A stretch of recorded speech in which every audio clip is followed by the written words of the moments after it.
Now let's go to an issue that has been burning quietly in the background for quite some time.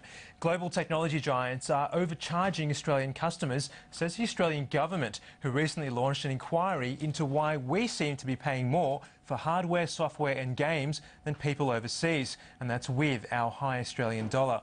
But the man who's really led this campaign is Labor's Ed Husic, and he joins me now from our Macquarie Park studios. Mr Husic, thanks for coming on the show today. Great. I understand this campaign started because you received some letters from your constituents about video games initially. Yeah, it kicked off that way, where I'd been approached by locals concerned about the differentials initially on games, but then when I started to broaden my focus and look at hardware, for instance, and I spoke about this about 12 months ago, it was incredible the type of response I was getting from the general public. But what really concerned me was small business. The renewal of software licences or downloading software that's needed day to day by them, and then looking at those differentials and then stepping back and thinking, well, if we were to just back of envelope calculate the impact of that and spread that across business, it's a big deal and a big concern to me. And it's also a concern very quickly in terms of government procurement, where we spend just at the federal level alone about $2 billion on IT procurement. So it's a big issue. Now, I know you've given examples of some of these companies in the past, but could you name some companies or products that you think we're being overcharged for here? Well, I'll give you some quick examples. For example, geographic information systems that are sort of marketed by Esri. I've had people say to me it would be cheaper for them to go overseas and buy that software overseas and then bring it back and factor in the airline cost, and it would still cost less by doing that than buying it from here. AutoCAD for computer-aided design, similar sort of deal. There might be big differences there. Other culprits that have been raised from time to time with me, particularly Adobe, Microsoft, Apple, Lenovo, in terms of their servers and the difference in the price of servers. These type of issues get raised with me all the time. And what do these companies say, Mr Husic, when you contact them, when you put to them, these are the prices you're charging your Australian customers, this is what you're charging people in the US or overseas? What's their response? Great question. You know what? I have been raising this for 12 months, on and off. I think I've spoken about 5 or 6 times in Parliament where I've made reference to this issue. And they've always stonewalled, especially when they've been approached by the media, particularly the journos that cover this in depth.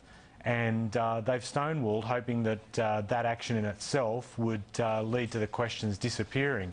And part of the reason why we've been successful in getting an inquiry agreed to by Communications Minister Steve Conroy is to try and get answers, to give consumers a platform to raise their concerns and to find out exactly why we do have these differentials.